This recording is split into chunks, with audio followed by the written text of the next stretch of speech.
All right, let's watch this. 10 of WoW's hideaway places. This seems really interesting. I like random little hidden stuff that you would never know running by, and then you examine it further, and it's like, oh wow. Warcraft's world is huge. Yeah. It is at least 2 continents worth of massively multiplayer online role-playing, all divided into distinct zones with their own flora, fauna, politics, and problems.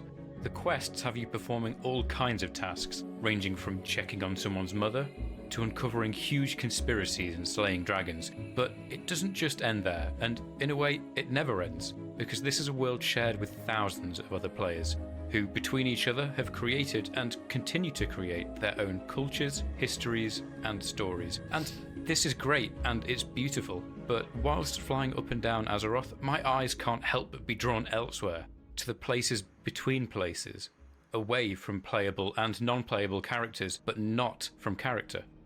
This video is a tour of some of Azeroth's unfortunately but understandably overlooked back alleys, back rooms, and blind spots. Cool. Enjoy. Yeah, this will be a sick video. I love stuff like this. It's like the Easter eggs, kind of. Deadwind Pass is passed through to get from Duskwood to the Swamp of Sorrows, and that is its only purpose.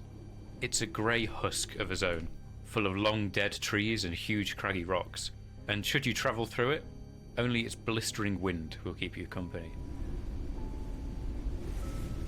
Once players have crossed into the swamp and found a flight point on the eastern side, there is no incentive for them to ever return.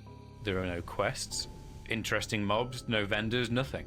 But if you were, despite of all of this, to return to the past and venture deeper in, you'd be in for quite a surprise. Down at the bottom of the Deadwind Ravine is Kazan, the magic tower of the last guardian of Tirisfal.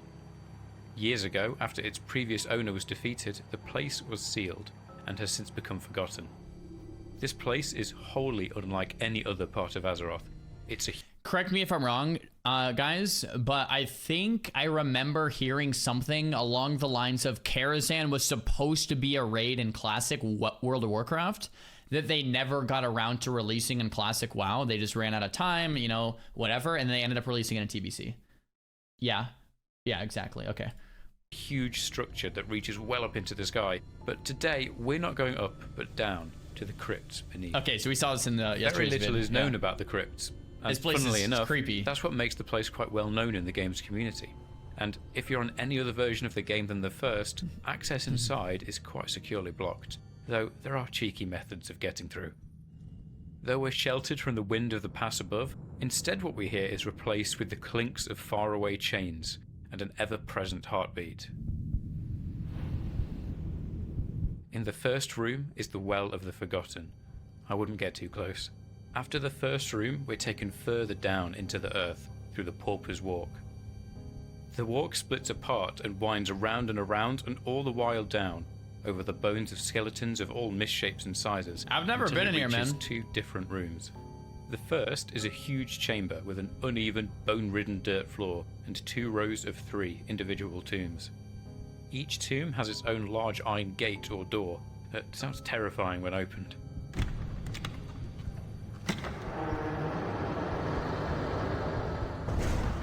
The second, even further underground, is another large chamber with large mounds of dirt to either side of a long trench. It's as if the place has been plundered of either its treasure or its bodies. From here you can go either left or right. On the left are 2 sets of portcullises leading to a small room and 3 big holes. The first and last holes are deadly drops, but the central one is safer, and the extra platform that breaks the fall leads further down to the large and open Tomb of the Repentant, a long and empty area save for its shallow rectangular pool. There's also this doorway off to the side, and it goes into the Pit of Criminals, a second pooled room with a colossal pile of bones dropped down from the top of the Well of the Forgotten. Across from both of the pool rooms is yet another pool, but this one is far deeper. Swimming down inside and then up into the next chamber reveals something incredibly morbid. The upside down sinners. Huge hooks hang from the walls and ceiling from long, thick chains, and along these chains are bloated human corpses. Some hang from their wrists, others from their necks. Some hang downwards, while, curiously, some of them hang upwards. To this day, there is no clue as to their identity, nor any explanation of their fate. They've just been here, alone, for years, hanging out. This place is a really creepy corner of the world, isn't it? Yeah. And the fact that its story was never told makes the crypt even more cryptic. Though we've recently entered a new season of Discovery. Yeah, we're gonna get this as a raid, I think. This place will finally get its time to shine. Yeah, so if you guys missed that, in Season of Discovery, at level 60, Blizzard has teased and pretty much confirmed that Kazan Crypts is going to be a raid. So that's somehow going to be a dungeon or a raid or something. That I can't wait, dude. It's going to be sick. Far, far away from anything even slightly notable is Newmans Landing. I don't remember what I was doing when I first came across this place. Have I been here? I do know that I must have have been very bored. The landing is nothing but a single house, and it's landing. The house is deserted, occupied only by some skeletons, and before the Wrath of the Lich King expansion, that was it. The place was completely empty, but in Wrath, High Admiral Shelley Jorrick was added, alongside 2 bodyguards.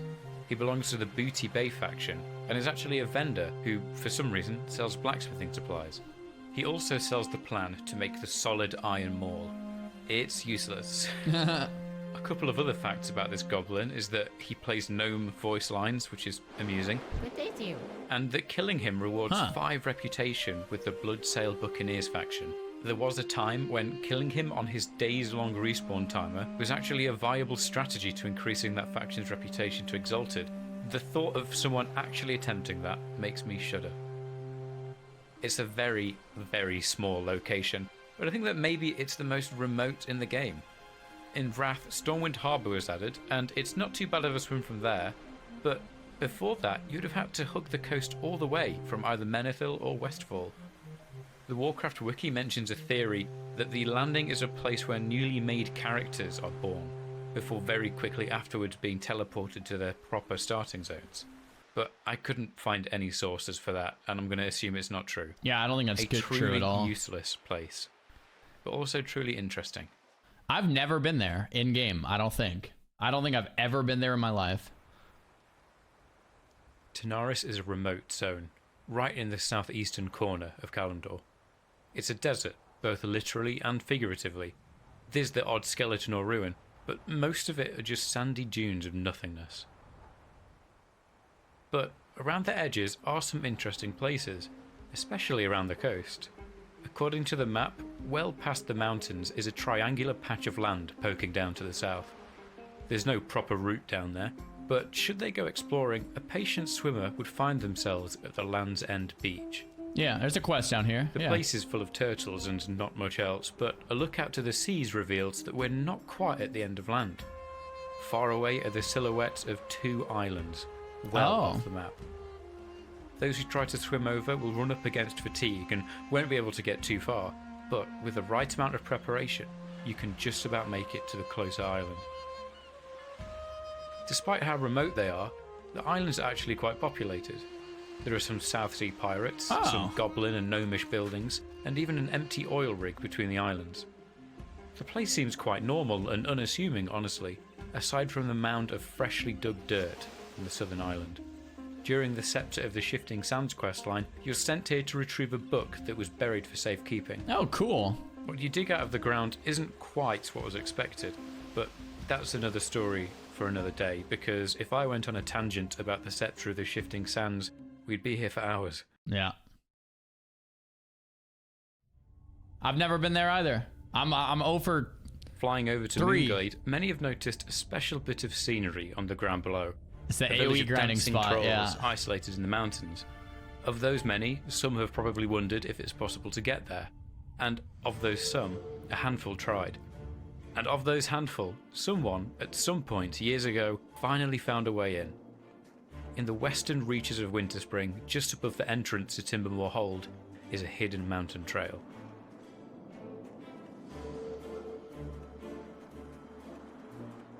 It is clear that no one is supposed to be here. Balanced between Winterspring, Fellwood, Darkshore and Moonglade, this route is very dangerous. Not because of any enemies, but because one false step... This filming is fantastic. How did he get at these clips?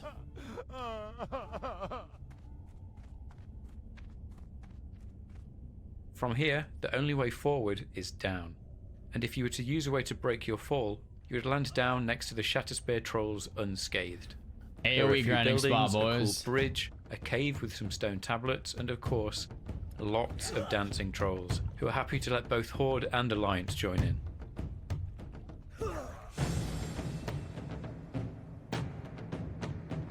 Where was I again? Asara.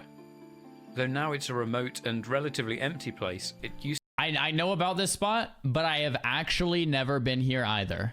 The village I've actually never been to. I know you can AoE grind there. I've seen Mitch AoE grind there. I've seen videos about it, but I've never been here. So I'm 0 for 4. I've never been down in the crypts, never been in the landing, never been in the islands, never been in the village. Check out the statue. used to be a huge elven city, and the incredible amount of millennia-old ruins attest to that. These ruins, the monsters inside them, and the very temperamental elevation make this part of Kalimdor's coast especially hard to navigate through. But should you not accidentally fall off any cliffs, you're treated to one of the most interesting and beautiful places on Azeroth. There are a load of unique hideaways in Asara, but I want to showcase a place I've never seen until recently, something especially special. On the far side of the Forlorn Ridge, an empty mound that blocks the view to the coast, and past Lake Menor, a tiny pond that was likely once much larger, is open countryside. A place free of the heavy infrastructure of the rest of the zone. After a stroll away from the old city, eventually 2 tall pillars come into view. After that are a set of bridges with incredibly steep and unforgiving drops below them.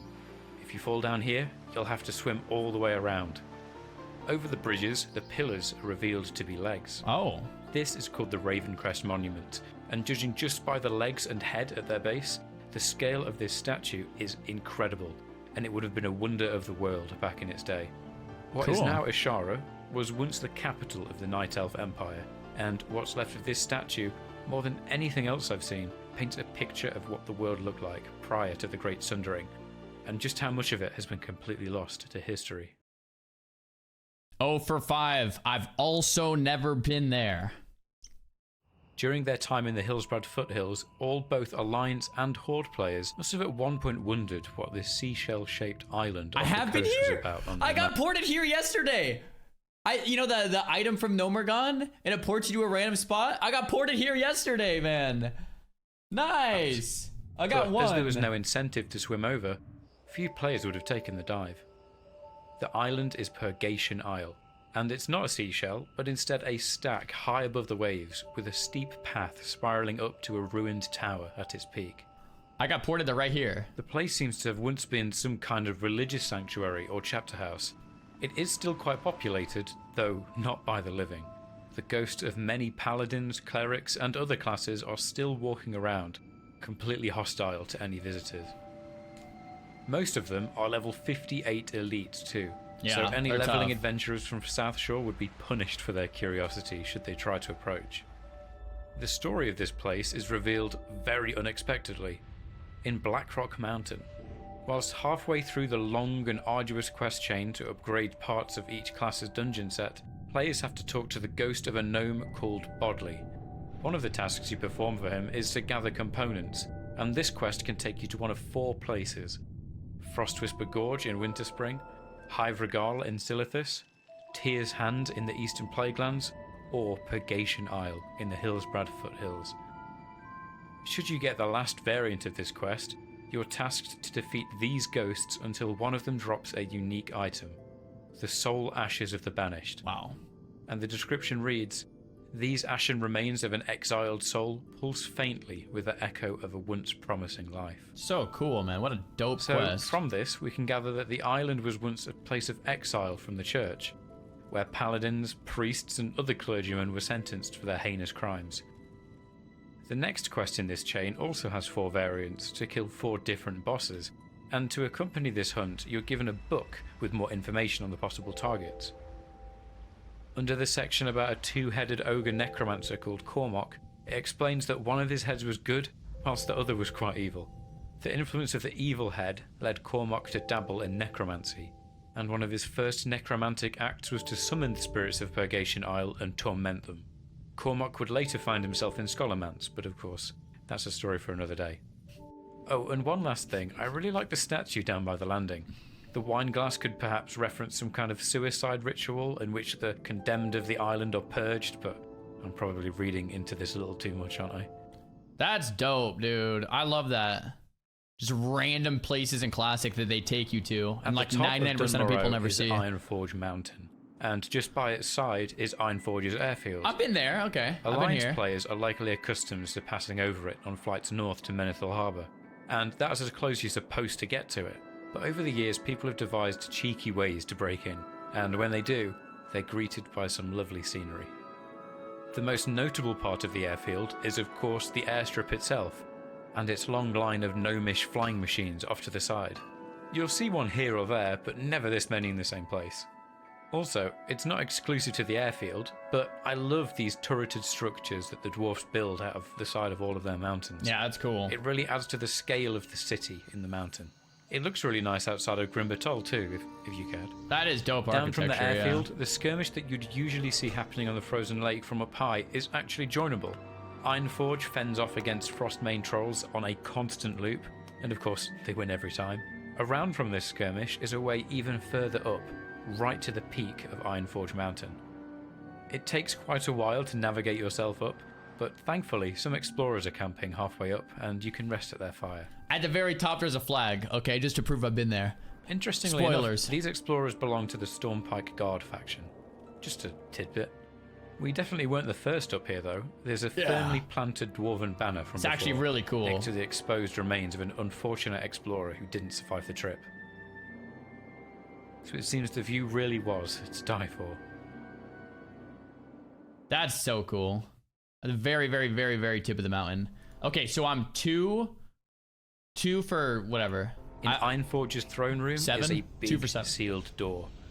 Most closed doors in this game don't lead anywhere, they're just scenery, and this one is too. But at some point in the development of the game, other plans were made. On the other side is Old Ironforge, the deepest and most ancient part of the Dwarven metropolis. The tunnel down is as long as the chamber at the bottom is big. It's a huge open cavern, dominated by colossal purple crystals, a kind I don't think you can find anywhere else. A regally carpeted stairwell leads up to a central upper platform, with nothing on it. Was this once maybe a throne room, or some kind of ceremonial site? Later versions of the game did answer this question, but as for this place's original intent, who knows? Old Ironforge's darker, more Moria-esque architecture is a favourite for the part of the player base that delights in going to places they're not supposed to be in. As Blizzard blocks ways in, we simply find another. That's rad. I've been there too. I remember back in the day you could duel in Ironforge behind a wall, and then sheep your friend, and the sheep would path through the wall, and then on the other side of the wall, you know, the sheep breaks, and you could walk in, right? Yeah. A long swim from the coast of Dustwallow Marsh is Alcaz Island. Okay, we've been here. A prominent lighthouse, a huge landing, watchtowers, and ruined buildings. Super cool island, yeah. From these features and similarity of its name to a certain island in our own world, it seems to be a prison. The incredible amount of protection is also a giveaway. On the ground, a group of Naga called the Strashas litter the place. They're all elites, and some of them are over level 60.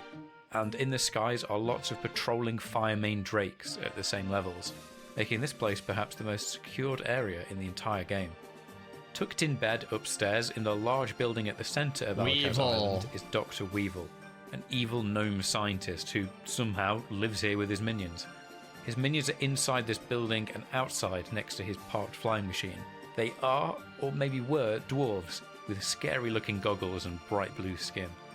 Defeating Weevil is a tiny, tiny part of the huge scepter of the Shifting Sands quest chain. As stated before, not going to go there, but he does have 326,000 health, so don't wake him up. We tried to kill him as a bunch of 25s in SOD of a month and a half ago with Mitch, and miserably failed. Trailing off of this central area is a path upwards to an abandoned old watchtower with some kind of magical runic circle at its base. And I've not found any information about that.